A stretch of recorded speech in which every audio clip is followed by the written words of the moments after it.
다 함께 사도신경으로 우리의 신앙을 고백하겠습니다. 전능하사 천지를 만드신 하나님 아버지를 내가 믿사오며 그 외아들 우리 주 예수 그리스도를 믿사오니 이는 성령으로 잉태하사 동정녀 마리아에게 나시고 문디오 빌라도에게 고난을 받으사 십자가에 못 박혀 죽으시고 장사한 지 사흘 만에 죽은 자 가운데서 다시 살아나시며 하늘에 오르사 전능하신 하나님 우편에 앉아 계시다가 저리로서 산자와 죽은 자를 심판하러 오시리라. 성령을 믿사오며 거룩한 공예와 성도가 서로 교통하는 것과 죄를 사하여 주시는 것과 몸이 다시 사는 것과 영원히 사는 것을 믿사옵나이다. 아멘. 우리 다 함께 찬송가 320장 찬양하도록 하겠습니다. 찬송가 320장입니다.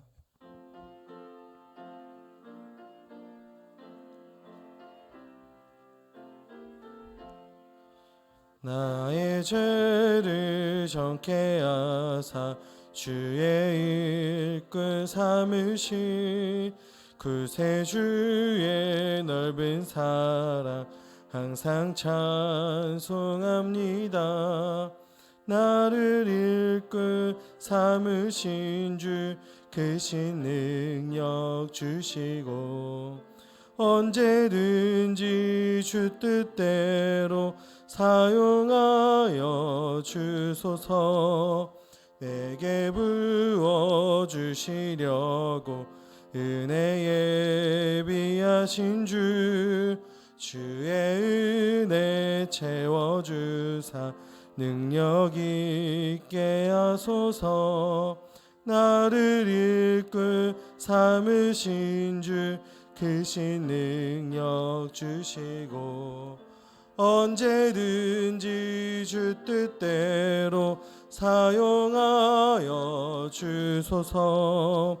죄의 짐을 풀어주시 주의 능력 크도다. 나를 피로 사신 예수 내 맘속에 오소서. 나를 일꾼 삼으신 주 크신 능력 주시고 언제든지 주 뜻대로 사용하여 주소서. 주여 내게 성령으로 충만하게 채우사 생명수가 강물처럼 흐르게 하옵소서. 나를 일꾼 삼으신 주 크신 능력 주시고 언제든지 주 뜻대로 사용하여 주소서. 아멘. 아멘. 우리 시간 함께 나누실 하나님의 말씀은 사무엘하 6장 1절부터 8절까지의 말씀을 함께 나누도록 하겠습니다. 사무엘하 6장 1절부터 8절입니다. 제가 가지고 있는 성경으로 구약 471면에 있는 사무엘하 6장 1절부터 8절까지의 말씀을 우리 교독하신 후에 마지막 8절은 함께 한 목소리로 합독하도록 하겠습니다. 제가 먼저 읽겠습니다. 다윗이 이스라엘에서 뽑은 무리 3만 명을 다시 모으고 일어나 자기와 함께 있는 모든 사람과 더불어 바알레 유다로 가서 거기서 하나님의 궤를 메어오려 하니 그 궤는 그룹들 사이에 자정하신 만군의 여호와의 이름으로 불리는 것이라. 그들이 하나님의 궤를 새 수레에 싣고 산에 있는 아비나답의 집에서 나오는데 아비나답의 아들 우사와 아효가 그 새 수레를 모니라. 그들이 산에 있는 아비나답의 집에서 하나님의 궤를 싣고 나올 때에 아효는 궤 앞에서 가고 다윗과 이스라엘 온 족속은 잣나무로 만든 여러 가지 악기와 수금과 비파와 소고와 양금과 재금으로 여호와 앞에서 연주하더라.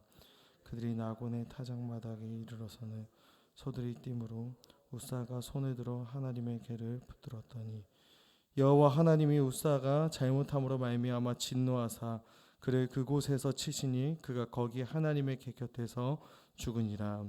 여호와께서 우사를 치심으로 다윗이 분하여 그것을 베레스 우사라 부르니 그 이름이 오늘까지 이르니라. 아멘. 오늘 예배의 자리 가운데 나오면서 8분의 성도님께서 1000번째 예물을 하나님 앞에 올려드리셨습니다. 오늘 이 시간에는 사무엘하 6장 1절부터 8절까지 말씀을 가지고 함께 새벽 예배 말씀을 살펴보도록 하겠습니다. 오늘 우리가 함께 읽을 이 본문의 말씀은 베레스 우사라고도 우리가 잘 알고 있는 이 본문의 내용입니다. 하지만 이 본문은 우리가 살펴보는 성경에 있는 이야기 중에 정말로 이해하기 힘든 난해한 본문이다라고 이야기를 할 수 있습니다. 왜 그러냐면 일단은 오늘 본문의 우사의 행동을 보았을 때 이 우사의 행동이 별로 나빠 보이지가 않기 때문입니다. 오히려 그 우사의 행동은 칭찬받아야 할 것만 같은 그런 행동을 하고 있습니다. 이 언약궤가 흔들릴 때 이 언약궤를 이 우사는 붙잡았기 때문입니다. 그리고 두 번째로 우리가 이 본문을 이해하기 힘든 부분이 바로 만약에 우사가 했던 행동이 잘못된 행동이다라고 하더라도 그 자리에서 즉사하는 것은 좀 너무하지 않냐라고 하는 생각이 들기 때문입니다. 분명히 우리는 하나님을 사랑의 하나님이다 라고 믿고 있고 알고 있는데 그 사랑의 하나님께서 이 언약궤 한번 만졌다고 그렇게 이 우사를 즉시 죽일 수 있냐라고 하는 질문이 우리 가운데 생기는 것이죠. 그래서 우리는 이 본문을 읽어낼 때 어려움을 겪게 되는 것 같습니다. 그래서 오늘 이 시간에는 이 본문을 함께 나누면서 이 본문이 말하는 바가 무엇인지를 함께 알아가고 또 하나님 앞에 결단하고 또 기도하는 시간이 되기를 소망합니다. 먼저 오늘 본문의 배경은 이렇습니다. 사무엘상 앞부분에 보면 이스라엘이 블레셋과 전투를 합니다. 그런데 그 전투에서 언약궤를 앞세우고 이 이스라엘은 블레셋과 전투를 하였지만 대패를 하고 맙니다. 그리고 그들은 대패를 하고 나서 언약궤마저 블레셋에게 빼앗기게 돼버립니다. 그런데 하나님께서는 그 언약궤를 보관해 놓고 있는 이 블레셋 땅을 때리시기 시작합니다. 그 언약궤를 놔두는 지역마다 하나님께서 전염병을 보내셔서 그 땅이 재앙에 임하게 만드신 것이죠. 그래서 이 블레셋이 어떻게 하냐면 암소 2마리의 수레를 싣고 거기에 언약궤를 둡니다. 그리고 그 암소는 좌우로 치우치지 아니하고 벳세메스로 향하는 장면이 기록이 되어져 있습니다.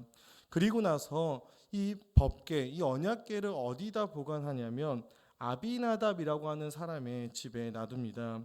그리고 그곳에 이 여호와의 언약궤가 70년이라고 하는 세월 동안 보관이 되어지는 것이죠. 그리고 이제 다윗이라고 하는 인물이 왕이 되었습니다. 이스라엘의 왕이 되었죠. 이 왕이 된 다윗은 이 언약궤를 다시 예루살렘으로 가지고 오려고 하는 것입니다.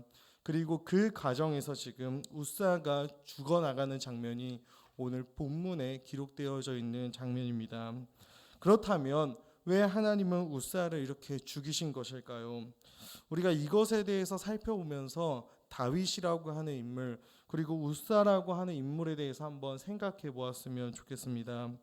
우리는 다윗이라고 하는 인물이 지금 언약궤를 예루살렘으로 다시 가지고 가고 있는 이 동기가 무엇인지에 대해서 한번 생각해 볼 필요가 있습니다. 먼저 오늘 우리가 읽은 본문 앞에 나오는 사무엘하 5장 말씀에 보면은 다윗이 승승장구하는 다윗이 성공하는 성공 스토리를 보여주고 있습니다. 5장을 보면 처음에는 다윗이 이제 12지파를 다 통일하고 왕이 되는 이런 장면이 나오고 있죠. 12지파의 왕이 되는 것입니다.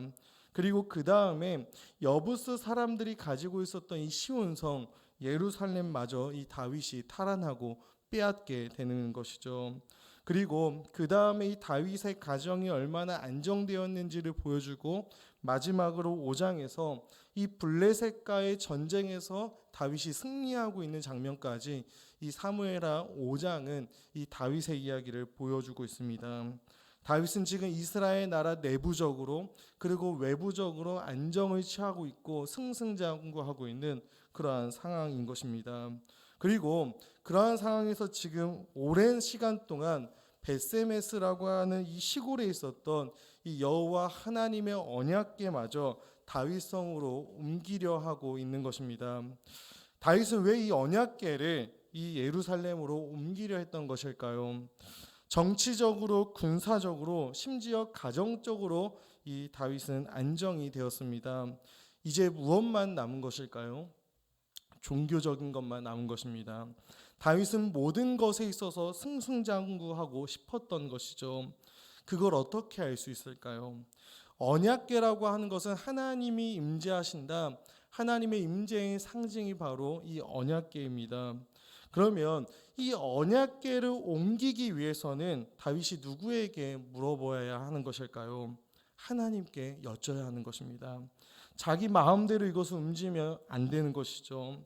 다윗은 자기 옆에 있는 선지자 나단에게 물어보거나 혹은 하나님의 다른 선지자들에게 물어보고 여쭤봐야 하는 것이죠. 선지자들을 통해서 먼저 하나님께 이것을 옮겨도 되는지에 대해서 그는 물었어야 합니다. 그런데 이 사무엘하 5장과 6장 사이에 다윗이 하나님께 이것에 대해서 묻는 장면은 기록되어져 있지 않습니다. 다윗의 동기는 이 하나님을 사랑하는 마음, 하나님의 임재를 누리기 원하는 그런 마음으로 이 언약궤를 옮겼던 것이 아닙니다.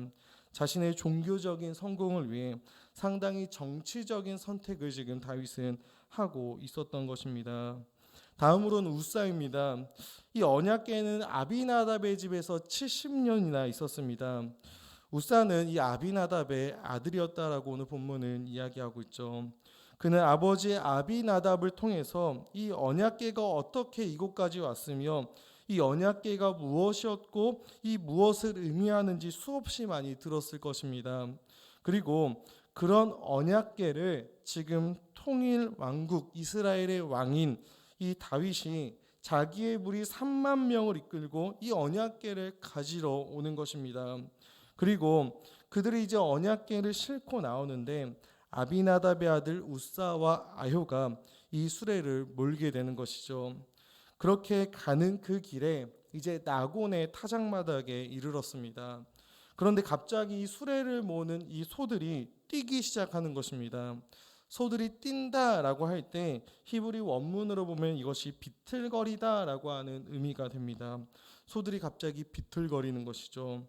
그런데 그때 우사가 자기의 손을 들어서 여호와에게를 붙듭니다. 그리고 여호와께서 우사가 잘못함으로 말미암아 진노하셨다. 그리고 하나님께서 이 우사를 치셨다. 그리고 우사는 죽습니다. 그래서 사람들이 그곳의 이름을 베레스 우사다라고 부르게 되는 것이죠. 베레스 우사. 이 베레스 우사의 뜻은 우사가 터져서 죽었다라고 하는 뜻입니다. 하나님께서 우사를 치시니까 우사가 그냥 죽은 것이 아니라 터져서 죽은 것입니다. 팡 터졌다라는 것이죠. 누가 보더라도 하나님의 진노가 임했고 하나님의 심판으로 말미암아 이 우사는 죽었음을 알 수 있게 된 것입니다. 왜 하나님은 진노했을까요? 본문은 우사가 잘못했다라고 이야기를 하고 있는데 우사가 한 잘못이 과연 무엇이었을까요? 당시에 이 이스라엘 백성들이 사용했던 몰았던 이 수레는 바퀴가 그렇게 크지 않았다라고 합니다. 그래서 바퀴가 작기 때문에 땅에서 이 수레를 담는 이 높이는 그리 높지 않았다라고 합니다. 그러니까 언약궤를 수레에 올려놨다라고 했을 때 그렇게 높은 수레가 싣고 가는 게 아니라 낮은 수레에 그 언약궤를 싣고 가는 것이죠. 그리고 수레에 이 언약궤를 실었다면 그냥 허술하게 실지 않았을 것입니다. 분명히 단단하게 이 수레에 이 언약궤를 고정시켰을 것입니다. 그래서 잠깐 이 소가 비틀거린다라고 할지라도 이 수레가 떨어질 가능성은 거의 없는 것이죠.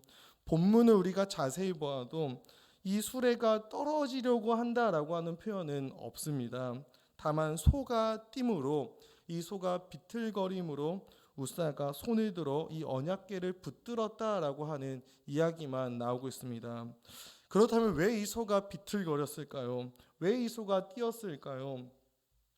예전에 사무엘상에서 이 벳세메스로 갔던 이 암소들은 하나님께서 일하심으로 말미암아 이 한 번도 가보지 않았고 험한 길이었던 이 벳세메스로 향하는 그 길을 좌우로 치우치지 않고 바로 행하여 그 대로로 갔다라고 성경은 기록하고 있습니다.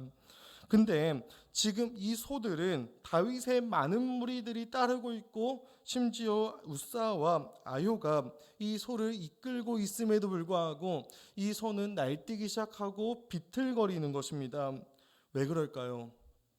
지금 이 소들은 예루살렘으로 가고 싶지 않은 것입니다. 아니, 이 언약궤가 예루살렘으로 가는 것을 하나님께서 원하지 않는 것이죠. 왜 그럴까요? 다윗의 동기가 잘못되었기 때문입니다. 그런데 그때 우사가 어떻게 하는 것입니까? 이 언약궤를 붙듭니다. 많은 사람들이 보는 앞에서 지금 우사가 이 소가 비틀거리자 보란듯이 언약궤를 붙드는 것이죠. 무엇일까요? 지금 이 우사는 하나님의 언약궤를 제압하고 있는 것입니다. 지금 우사는 하나님을 제압하려 하는 것이죠. 왜요? 지금 우사는 하나님의 뜻과는 달리 우사도 지금 예루살렘으로 이 언약궤를 가지고 가고 싶은 것입니다. 하나님은 다윗의 잘못된 동기로 인해 이 언약궤를 예루살렘으로 옮기고 싶지 않으십니다. 그리고 소도 비틀거리죠. 가고 싶지 않은 것입니다. 그런데 그때 딱 이 우사가 이 궤를 제압하는 것입니다. 자신이 여호와 하나님을 통제하겠다라고 하는 것이죠. 예루살렘으로 나는 가고야 말겠다라고 하는 것입니다. 만약에 이 우사가 이 예루살렘으로 이 언약궤를 싣고 가는 이 수레를 잘 운반했다면 어떻게 될까요? 아마 그는 중앙정부에서 한 자리를 차지하게 될 수도 있을 것입니다. 그리고 많은 사람들의 인정도 받게 될 것이죠. 우사의 마음 안에 아마 이런 마음이 있었을 것입니다. 아무튼 이 우사는 하나님의 뜻보다 자신의 생각이 더 중요했던 것입니다. 그는 어려서부터 아비나답의 집에서 이 아버지를 통해 하나님의 말씀에 대해 수없이 많이 들어왔을 것입니다. 그리고 이 언약궤는 오직 레위 자손만이 만져야 하며 그렇지 않을 경우에 죽게 된다라고 하는 사실도 그는 알았을 것입니다. 하지만 이 우사는 자기의 뜻과 생각으로 인해 하나님의 이러한 말씀을 가볍게 여겼습니다. 심지어 이 소가 비틀거리는 사인이 있었음에도 불구하고 예루살렘으로 지금 향하는 것을 원하지 않는다라고 하는 이 하나님의 사인이 있었음에도 불구하고 그는 하나님의 언약궤를 제압하려 했던 것이죠. 그리고 이 우사의 잘못으로 말미암아 여호와 하나님이 진노하셨습니다. 그리고 그곳에서 우사는 터져서 죽게 되는 것입니다. 사랑하는 우리 성도님들, 우리 하나님은 사랑의 하나님이 맞습니다. 하지만 우리가 또 하나 기억해야 되는 것은 우리 하나님은 거룩하신 분이시라는 사실입니다. 또한 하나님은 자신의 이 거룩이 손상될 때 진노하시는 하나님이신 것이죠. 하나님의 말씀과 하나님의 임재와 하나님의 영광, 이 하나님의 뜻이 멸시를 당할 때 그 하나님의 거룩하심은 진노하고 분노하게 되는 것입니다. 사랑하는 우리 성도 여러분, 혹시 다윗과 우사의 모습이 우리 안에 있지는 않은지요? 하나님의 말씀과 뜻보다 내 생각과 내 뜻과 내 욕심과 자랑이 우선이 될 때가 있지는 않은지 우리가 이 말씀 앞에서 돌아보길 원합니다. 혹 나의 뜻과 하나님의 뜻이 다를 경우에 우리 또한 하나님을 제압하려 할 때가 있지는 않은지요? 우리가 중요한 선택을 할 때 하나님의 뜻이 우선인지 아니면 내 뜻과 내 욕심이 우선인지 돌아보길 원합니다. 만약 우리의 모습이 오늘 본문에 다윗과 우사와 같다면 그렇다면 우리는 어떻게 해야 하는 것일까요? 오늘 본문을 보면 소들이 나곤의 타작마당에 이를 때 비틀거렸습니다. 그런데 역대상 13장 9절 말씀을 보면 같은 지역을 기돈의 타작마당이라고 이야기를 합니다. 한 지명인데 한 곳에서는 나곤의 타작마당, 한 곳에서는 기돈의 타작마당이라고 이야기를 하는 것입니다. 그리고 왜 이렇게 다르게 부르는지에 대해서 학자들의 견해들 중에 가장 유력한 것은 원래 이 지역의 이름이 기돈 나곤의 타작마당이었을 것이다 라고 하는 견해입니다. 그래서 사무엘서는 나곤이라고 하는 이름을 택하고 이 역대상에서는 기돈이라고 하는 이름을 택해서 그 이름을 써서 이야기했다라고 하는 견해입니다. 하지만 원래는 이 지명이 기돈 나곤의 타작마당이었을 것이다 라고 하는 견해가 지배적입니다. 그래서 이 기돈의 뜻이 무엇이냐면 재앙이라는 뜻이에요. 그리고 나봇은 무슨 뜻이냐면 준비된이라고 하는 뜻입니다. 그렇다면 기돈 나봇이라고 하는 이 뜻은 준비된 재앙이라고 하는 이름이 담겨져 있는 뜻입니다. 지금 다윗과 이스라엘 그리고 우사는 재앙이 준비된 이 타작마당까지 이르게 된 것이죠. 우사는 이때 어떻게 해야 됐을까요? 준비된 재앙이 임하기 전에, 하나님의 진노와 하나님의 심판이 임하기 전에 하나님 앞에 무릎 꿇고 싹싹 빌어야 하는 것입니다. 그런데 그들은 그렇게 하지 않았죠. 오히려 하나님을 제압하려 했습니다. 사랑하는 우리 성도 여러분, 그런데 문제는 뭐냐면 우리가 기돈 나봇이 어딘지 모른다라는 사실입니다. 하나님이 언제까지 우리를 참아주실지 우리가 알 수 없다라는 사실이죠. 그러니 그 전에 어떻게 해야 될까요? 지금 여기서 회개해야 되고 돌이켜야 하는 것입니다. 그 재앙이 우리에게 임하기 전에 하나님 앞에 용서를 구해야 하는 것이죠. 가끔 그런 사람들이 있습니다. 나는 내 마음대로 살다가 죽기 전에 회개하고 믿고 천국 가겠다. 그런데 이런 사람들의 문제가 무엇일까요? 그 기돈 나봇이 어디인지 모르는 거예요. 언제 하나님이 때리실지, 언제 하나님이 데리고 가실지, 언제 우리가 죽을지를 모릅니다. 그러니 우리는 어떻게 해야 될까요? 지금 이 시간 돌이켜야 하는 것입니다. 우리의 삶이 혹시 거룩하지 못합니까? 또한 하나님의 뜻에 순종하지 않고 계십니까?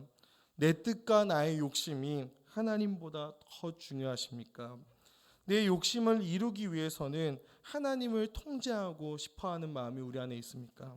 사랑하는 우리 성도 여러분들, 하나님이 참고 계실 때 그 진노가 우리에게 임하기 전에, 그 준비된 재앙이 미치기 전에 우리는 하나님 앞에 싹싹 빌어야 하는 것이죠.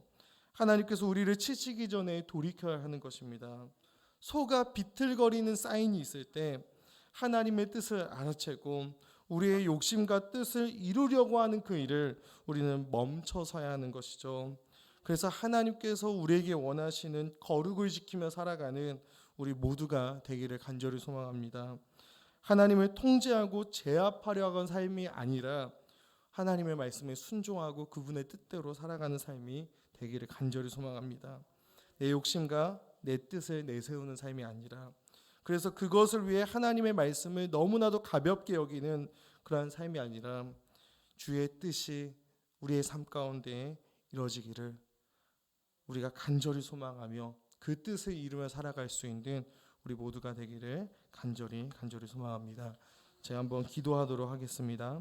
참 사랑이신 하나님 아버지, 오늘 이 우사의 이야기를 통해 우리의 삶의 모습을 또 되돌아보게 하여 주심에 감사합니다. 하나님, 우리도 이 다윗과 우사처럼 나의 뜻과 나의 욕심과 나의 자랑을 위해 혹 하나님을 통제하거나 하나님을 제압하고자 하는 마음이 우리 가운데 있지는 않았는지요. 하나님, 우리가 그러한 삶을 살았다면 하나님 우리를 긍휼히 여겨주시고 불쌍히 여겨주시사 하나님의 심판이, 하나님의 재앙이 우리 가운데 임하기 전에 하나님 앞에 돌이키고 회개하며 나의 뜻이 아니라 그분의 뜻대로 살기를 결단할 수 있는 우리 모두가 될 수 있도록 주님 인도하여 주시옵소서. 사랑하는 하나님 아버지, 오늘 예배의 자리 가운데 나오면서 또 예물을 주님 앞에 올려드렸습니다.